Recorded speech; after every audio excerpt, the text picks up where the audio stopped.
Voltamos e vamos continuar neste tema tão relevante para a sociedade brasileira, porque estamos num momento de dificuldade de entender, porque é no projeto 2015, que agora foi retomado, enfim. E eu trouxe aqui uma pessoa que está bem por dentro do assunto e vai nos ajudar a entender, fazer um pouco de luz, porque as pessoas estão perdidas, afinal, vai liberar as drogas, é só maconha? Como é isso? Como funciona isso? Eu já dou boa tarde ao Coronel Germano. Muito obrigada pela disponibilidade. Boa tarde, Beth. Boa tarde, amigos. É uma satisfação, sempre pedindo a Deus muita sabedoria e humildade, né? Para tentar explicar, sabendo que sempre Deus está no comando de tudo. Amém. Aleluia. Glória a Deus. Então, o senhor como advogado e sempre buscando entender o que está acontecendo, o que influencia, na verdade, as nossas vidas. Porque as pessoas, pelo que eu vi aí, no povo fala, tem gente iludido com algumas coisas, mas não por mal, está iludido porque acha que vai resolver, como um rapaz falou assim, vai diminuir morte, crimes, e a gente tem dados aí de que não é bem assim, né? Mas vamos começar pelo começo, para quem não está sabendo de nada do que está acontecendo no país, só ouviu falar da descriminalização da maconha para uso pessoal. Então, a gente pode iniciar aí falando do porquê que o STF, né, trouxe isso à tona. Sim, ele tem a obrigação, como qualquer órgão do Poder Judiciário, de tomar uma decisão, né? Hoje está difícil o direito, porque uma das características da magistratura é a inércia, né? De vez em quando a gente observa magistrado tomando iniciativa. Mas nesse caso concreto não. Nesse caso houve uma provocação, uma arguição do artigo 28 da Lei 11.343, ela ser um artigo inconstitucional. Já está 4-0, e aí o primeiro voto do relator era para todos os tipos de drogas, e houve uma divergência do ministro Barroso, que entendeu que era só maconha. E aí, Beth, eu fico mais estarrecido ainda, porque se o fundamento é um direito individual, o direito que o sujeito tem de digerir uma droga, por isso é que está sendo questionada a constitucionalidade, e aí o direito era para todos. Nesse ponto, eu não estou concordando, mas eu vejo mais coerência, mais argumento. Se alguém cortar um pedaço aqui, vai ser um problema, né? No voto do ministro Gilmar Mendes. Porque pelo menos ele está com uma amplitude de direitos. Mas aí surgiu a maconha e agora será apresentado no dia 16, na semana que vem. Nós não sabemos se teremos novidades ou não. Um assunto muito polêmico, né?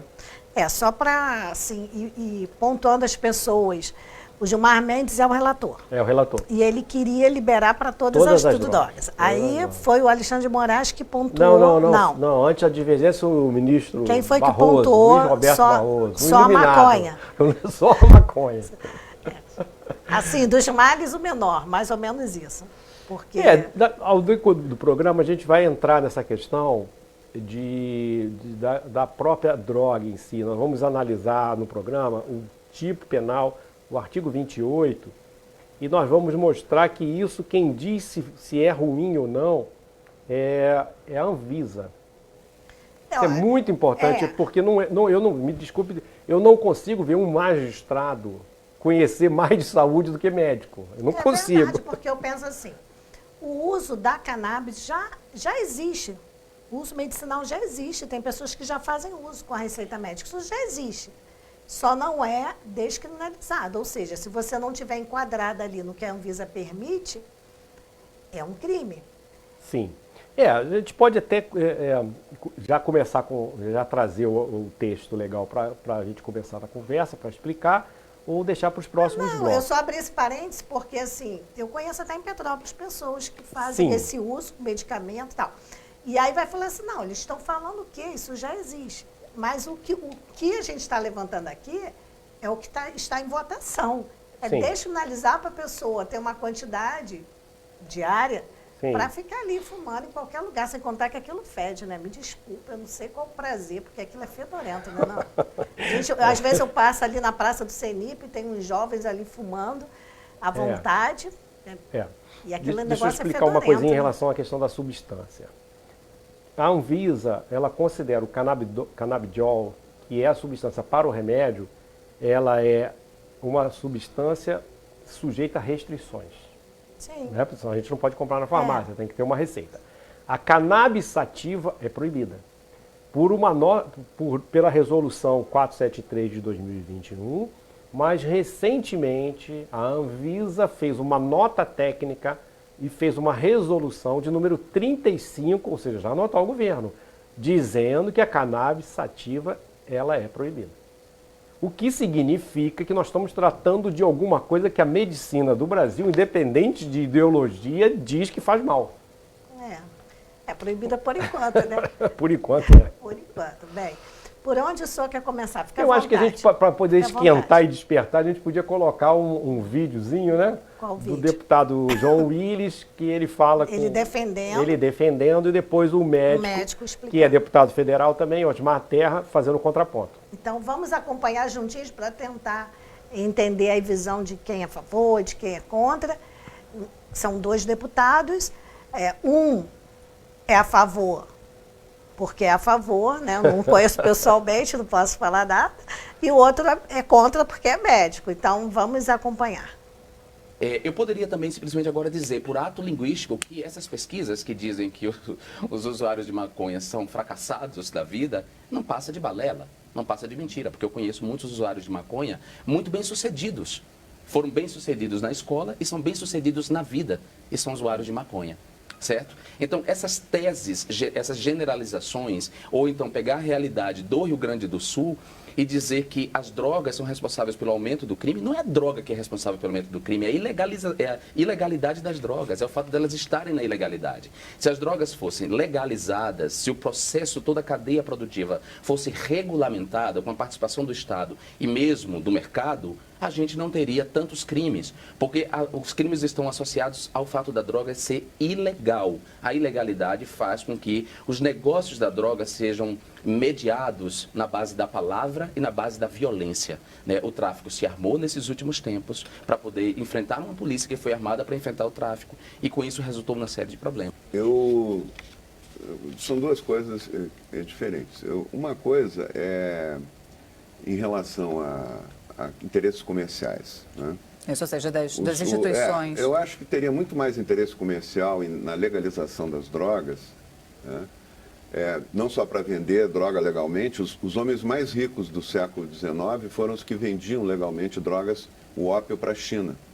E quando a China proibiu, porque um terço da população não conseguia mais sair de casa, porque o exército não conseguia mais sair dos alojamentos, porque os serviços públicos entraram em colapso na China.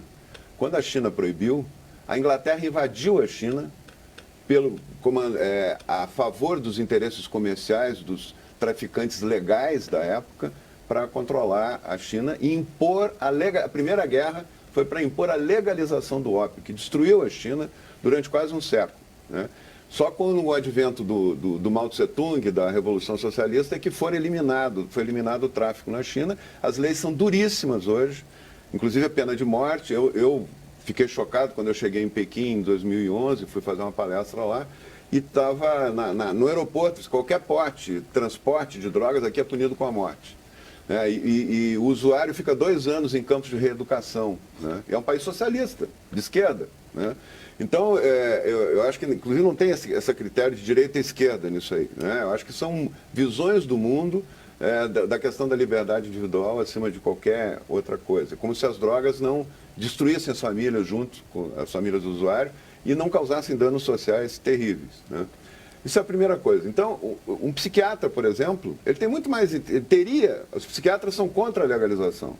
90% dos psiquiatras são contra a legalização, porque eles conhecem o efeito, o dano. Agora, para eles, do ponto de vista comercial, quanto mais gente doente, melhor, se fosse pensar assim, né? Quem é que hoje patrocina o Viva Rio, as ONGs do Rio que defendem lá a legalização das drogas? Certamente não tem nada a ver com o deputado João Willis, mas quem é que patrocina? Qual é é o Dr. Jorge Soros, que é o maior especulador financeiro do mundo. Qual é o interesse dele? Será que ele está preocupado com a saúde dos meninos do Rio de Janeiro ou os meninos do Brasil? Né? O segundo mais importante é o David Rockefeller. O Mujica, quando vai à Assembleia Geral da ONU, ele não visita primeiro o Obama nem o secretário de Estado americano. Ele vai na casa do Jorge Soros e tem fotos, inclusive, no site do governo uruguaio. Ele visitando porque eles estão dando apoio à implantação da legalização. Nenhum país do mundo legalizou. O Uruguai foi a primeira tentativa e ainda não botou em prática. Por isso que eu estou dizendo que os números são mentirosos, que não há legalização na prática ainda no Uruguai. Eles estão com medo, eles estão com uma eleição andando lá, eles têm medo. 70% da população está contra a legalização. Então eles não implantaram, por isso que são dados que não têm nada a ver com a política, porque ela não foi aplicada à política ainda. Né? E quanto às pesquisas da Fiocruz, eu quero dizer ao deputado João Willis, que eu tenho, a pesquisa da Fiocruz eu li, não sei se o deputado leu ela em detalhe, eu li em detalhe, ela se atém a algumas capitais do Brasil, não todas, não faz pesquisa nas cidades de médio porte, nem de pequeno porte, que hoje todas as cidades têm dependência de crack no Brasil, todas têm, né, e dá um número que é menos da metade do que as pesquisas da Unifesp de São Paulo estão mostrando, da Universidade de São Paulo, Universidade Federal de São Paulo. Então eu me permito criticar essa pesquisa, até porque quando iniciou a pesquisa da Fiocruz, eu falei por telefone com o Dr. Francisco, que fez a pesquisa, ele disse, não, isso aí vai mostrar, ele já cantou o resultado, isso aí vai mostrar que o aumento de consumo de crack é porque melhorou, a classe média ascendeu, então está podendo comprar mais e tal, sempre questões sociológicas e tal, sem entender a gravidade do problema. Nós temos uma epidemia no Brasil, porque nós temos as fronteiras abertas com todos os produtores de coca do mundo, né, que são os 3 países. E essa epidemia que invadiu o Brasil é responsável pelo aumento das prisões, pelo aumento do tráfico, não é a lei. A lei é uma lei frouxa, essa lei que nós temos aí, que não está resolvendo, por isso que nós temos que discuti-la. Né? Então, eu queria fazer essas observações para dizer que interesse comercial, deputado João Willis, tenha na legalização. Os psiquiatras vão ganhar muito mais dinheiro, as clínicas vão ganhar muito mais dinheiro, porque vai aumentar muito mais o número de pessoas doentes. É isso, bem, só uma observação, esse vídeo já tem algum tempo, tanto que o João Willis nem é deputado no momento, mas nós achamos relevante, porque são 2 pessoas conhecidas e o médico explicou muito bem o porquê de não descriminalizar.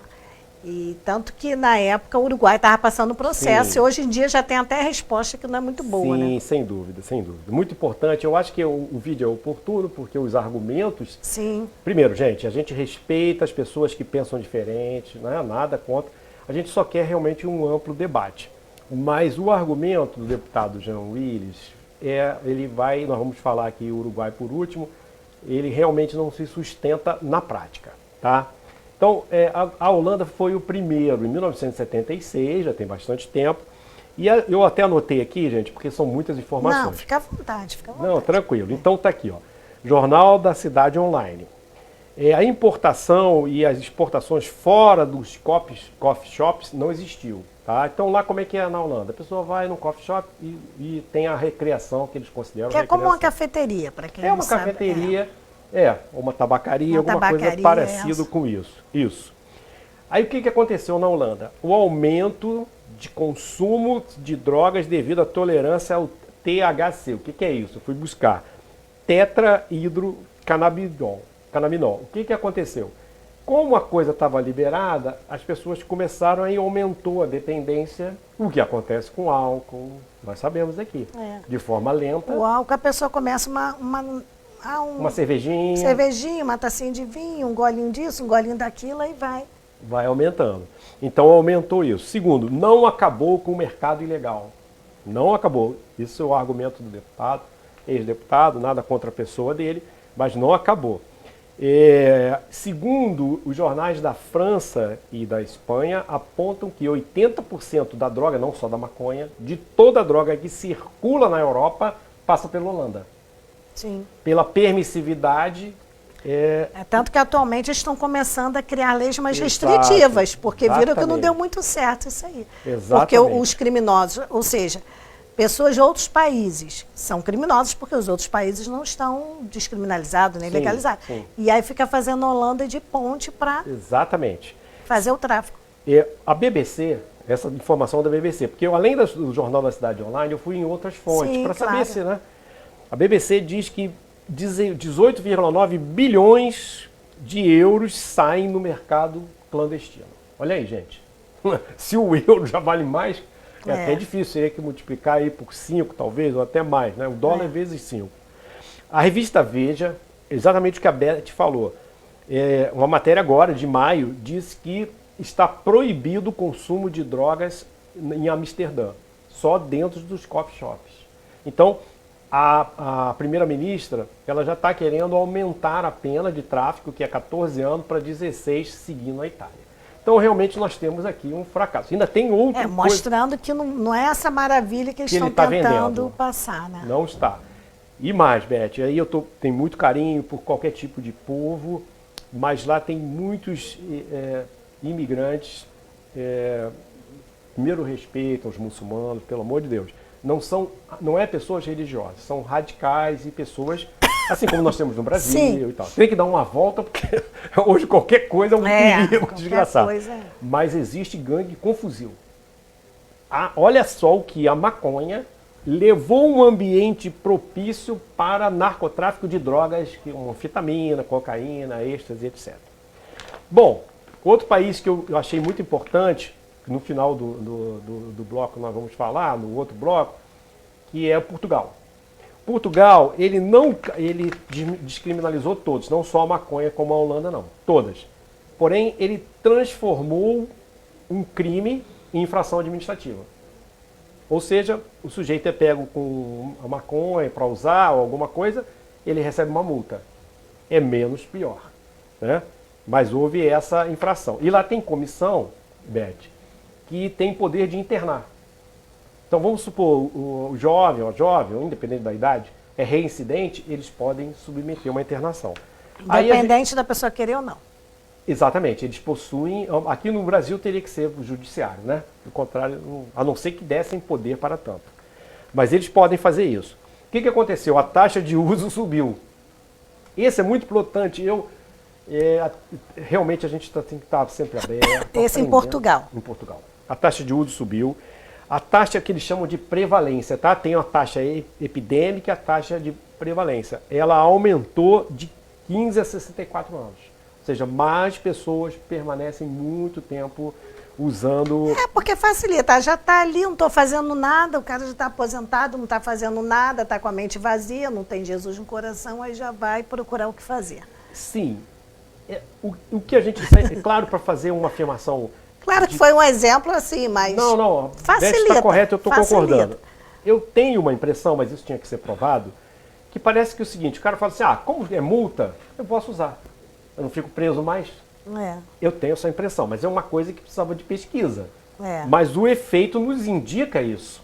Liberou, o que acontece? Você preso se eu usar maconha? Não, vou receber uma multa, então eu pago. E isso acabou, de uma certa forma, aumentando o número de pessoas. Até porque quem tem dinheiro para gastar com maconha tem dinheiro para pagar multa. Para pagar. Só que em Portugal não aumentou só maconha, aumentou anfetamina, LSD, êxtase, de 2001 a 2011. Sim. Tá? Mais pessoas foram para o uso. Né? Também o número de mortes relacionado ao tráfico tem um aumento muito, muito significativo, de 280 em 2001 para 314. Os índices de Portugal são muito menores do que no Brasil. Agora, o Uruguai, que naquele momento do vídeo que meu amigo assistiu, estava entrando, o Uruguai começou em 2013, Beth. Em 2013. E olha o resultado, Jornal da Cidade Online. Portugal também eu tirei de Jornal da Cidade Online. Vamos lá.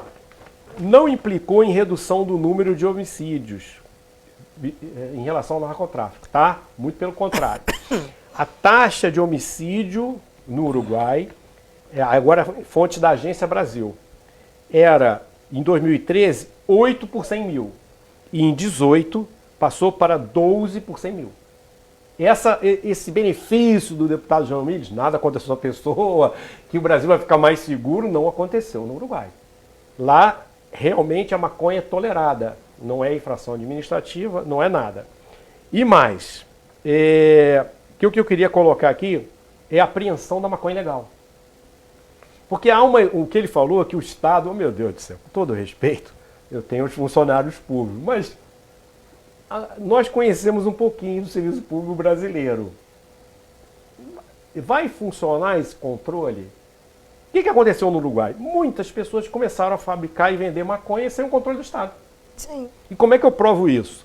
Aqui, dados do Jornal da Cidade Online. Apreensão de maconha ilegal em 2015, 2 anos depois da liberação, 2,5 toneladas. Em 2016, 4,3 toneladas. Ou seja, aumentou o número de maconha sem o controle do Estado. Né? Então, assim... Até porque com controle tem que pagar imposto. Sem controle, sim, não. Sem dúvida, sem dúvida. Então, assim, esse mito de que melhora, que há o menor índice de criminalidade, não dá. A partir de 18, isso foi tão grave no Uruguai que nós mudamos a presidência. Quem fez isso foi o presidente Mujica, que foi ex-guerrilheiro, de esquerda. Entrou o Luiz Alberto Lacalle, eu não sei bem se a pronúncia está certa, um conservador. Então, a partir de 19, deu uma pequena redução do número de homicídios. Mas ele ainda não conseguiu mudar essa questão da maconha. O assunto não terminou, continua, temos muito mais para tentar esclarecer para você, só que a gente vai para um breve intervalo e eu volto já já, fica ligadinho, porque aí a gente vai, eu sempre digo tentar, porque a gente não consegue, que é um assunto tão amplo e o tempo não dá, mas a gente vai tentar ao máximo esclarecer esse assunto hoje, pelo menos começar. Não é, Coronel Germano? A gente vai para o intervalo e volta já já. Voltando, e para você que ligou agora, o seu celular, o laptop, a sua TV, por onde você estiver assistindo o programa original, nós estamos falando de um tema muito polêmico e muito importante para a nossa sociedade, que é a descriminalização da maconha para o uso pessoal. Esse tema é o tema que, por onde você passa, as pessoas estão tentando entender e a gente está tentando trazer um pouco de esclarecimento. Bem, e agora, Coronel? Agora a gente vai projetar o artigo 28, que é o que está sendo questionado, se é constitucional ou inconstitucional. Da onde? Da Lei 11.343. Pedir a produção para colocar na tela aí o artigo 28, né? Começa lá, tem o 27 pequenininho, logo embaixo tem o 28. E aí você vai acompanhar com a gente, porque é isso, né? As coisas vão acontecendo no país. E aí a gente fica perdida, a população fica perdida, porque não sabe o que vai trazer essa descriminalização se acontecer. Está no ponto, produção, o artigo? Enquanto descansa, carrega a pena. Vamos lá, estou com ele aqui. Qual é o delito? Quem adquire, guarda, tiver em depósito, transportar ou trouxer consigo, tá? Quem adquire, guarda, tiver em depósito, transportar ou trouxer consigo. Nós não vimos nenhum verbo que tipifica o usar. Quem adquirir, guardar, tiver em depósito, transportar ou trouxer consigo para consumo pessoal, drogas sem autorização ou em desacordo com a determinação legal ou regulamentar, será submetido às seguintes penas. Aí tem as penas. As penas que são bem pequenas e prestação de serviço à comunidade. O que eu queria tirar para o meu amigo? Não há, no momento, no Brasil, a punição para quem só usa. Olha como é que eles transformam a coisa, Beth. Pois nós estamos analisando tecnicamente. O que eu quero dizer? O cara acabou de usar, cidadã, acabou de usar uma maconha. O policial abordou, ele não pode ser preso. Ele só é preso se ele tiver trazendo consigo, adquirido, guardando. Um dos 4 verbos. Quem adquire, guarda, tiver em depósito, transportar ou trouxer consigo. Não diz que se a pessoa usar... Não vai ser preso. A não ser que, aí nós temos uma exceção, se ele estiver dirigindo. Que aí o artigo 165 do Código de Trânsito Brasileiro, ele pune álcool ou qualquer substância que cause dependência física ou psíquica. Tá? Então, essa coisa tem o usuário é tratado diferente. O delito é porque geralmente o usuário está trazendo uma droga ou outra para uma pessoa. Normalmente o usuário está carregando. Aí a polícia não sabe se está carregando para ela ou se está vendendo. Como é que a polícia vai saber? A materialidade torna o crime. Mas se ele acabar de usar e não tiver nada, ele não é preso. Porque muita gente alega assim, fulano estava só usando e foi preso. Sim, mas ele estava usando, carregando na rua? Sim, porque ele estava com ele em algum canto, complicado, por isso que ele foi. né? E uma pena pequena que acaba pagando cesta básica. O que eu quero falar sobre isso? Por isso eu coloquei o artigo 33. A gente vai colocar o... vamos aproveitar para ver o vídeo do ministro Alexandre de Moraes. Então antes do 33 o vídeo? Isso. Vamos ver o vídeo. É um vídeo pequenininho, de menos de 1 minuto, do Alexandre de Moraes, há um tempo atrás.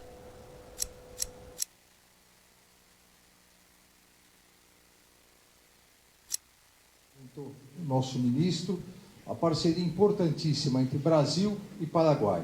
Parceria para a erradicação da maconha, parceria no crime transnacional, parceria principalmente, e esse é o efeito mais importante, principalmente contra a criminalidade organizada. Desde o momento que assumi, senhor ministro, um dos meus compromissos, uma das minhas prioridades, minhas e do governo federal, determinação do presidente Michel Temer, é o combate à criminalidade transnacional. É quando nós afirmamos a necessidade de uma operação fronteiras seguras, fronteira em relação ao narcotráfico, fronteira em relação ao tráfico de armas, fronteira em relação ao contrabando. Tem pessoas que dançam mesmo conforme a música, né? Naquele momento era importante para ele ser contra, cortar pé de maconha, agora é outro cenário. Algumas autoridades me lembram na antiga Grécia os sofistas. Os sofistas, aliás, deram origem aos advogados. Eram grandes oradores que eram pagos para defender determinada tese. Depois passava 6 meses, 1 ano, eles defendiam completamente ao contrário. Porque recebiam. Qualquer semelhança é mera coincidência, sem fazer nenhuma acusação. A gente não está falando que o ministro fez isso. Não, longe disso.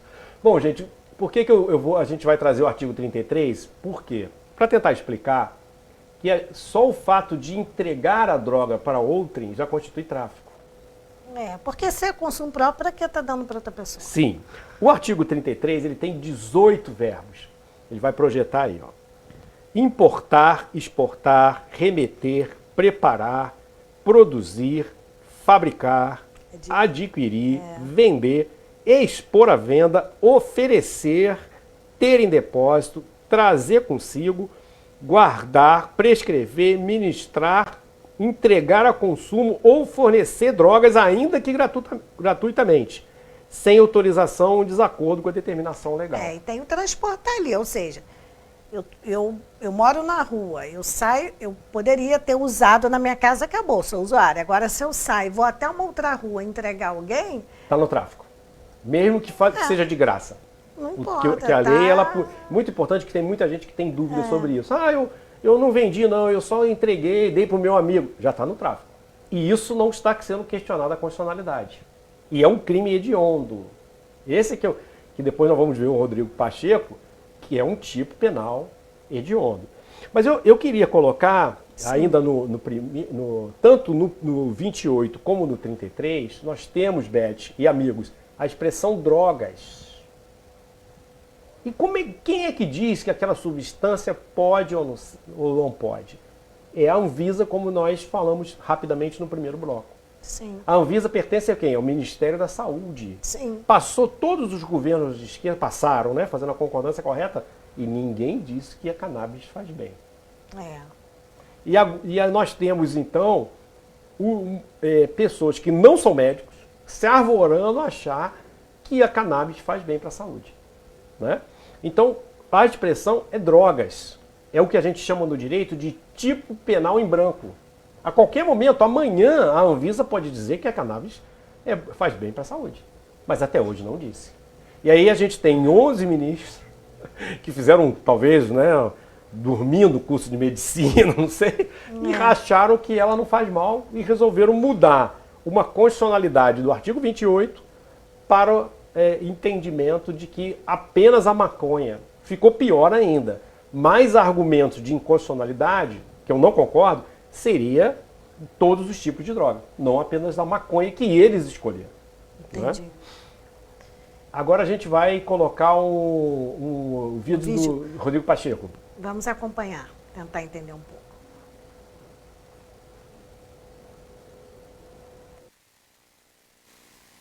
Questão da descriminalização do porte para uso de drogas, que é um crime previsto no artigo 28 da Lei Antidrogas do Brasil.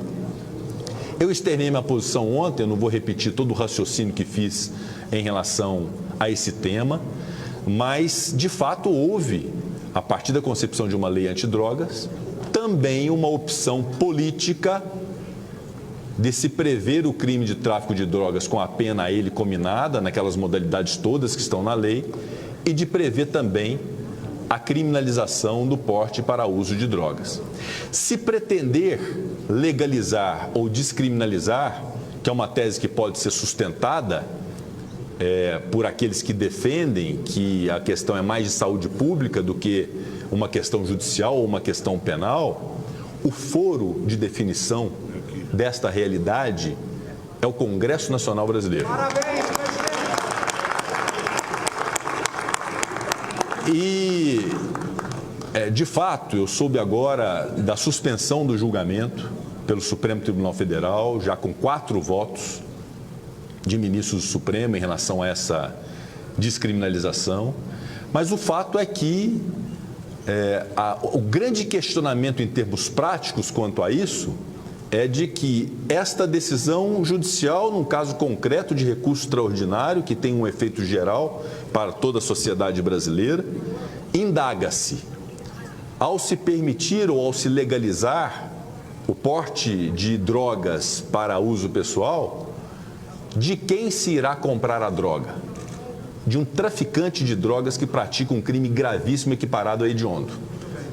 E isso acaba gerando uma perplexidade enorme, porque, diferentemente de outros países que se programaram para essa legalização e o fizeram com discussão política, através de lei, permitindo, então, uma cadeia de fornecimento da maconha, especialmente, como é o caso do Uruguai, como é o caso da Espanha, há uma organização e um programa de saúde pública que compreende, primeiro, a premissa fundamental de que isso pode ser ruim para a saúde, especialmente de jovens.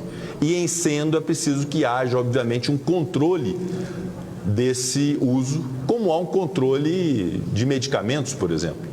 Portanto, eu considero que uma decisão, num caso concreto, de descriminalização de um tipo penal criado a partir de uma discussão no Congresso Nacional que elaborou uma lei, amíngua e sem a criação de um programa de saúde pública governamental a partir da discussão no Congresso Nacional, é uma invasão de competência do Poder Legislativo.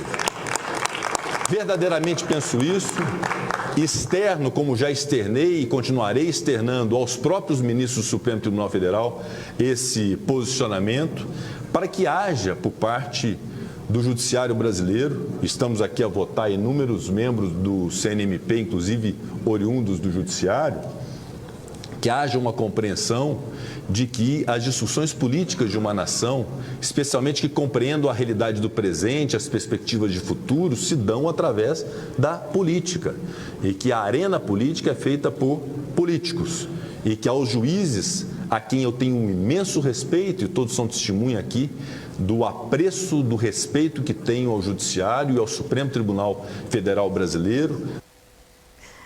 É isso, então é muito complexo e, como eu disse, hoje nós estamos dando apenas um pontapé inicial, sabe? Aquele iníciozinho de jogo para tentar entender isso, trazer esclarecimento para você, porque o tempo é curto e nós vamos continuar acompanhando e vamos voltar a esse assunto, né, Bruno?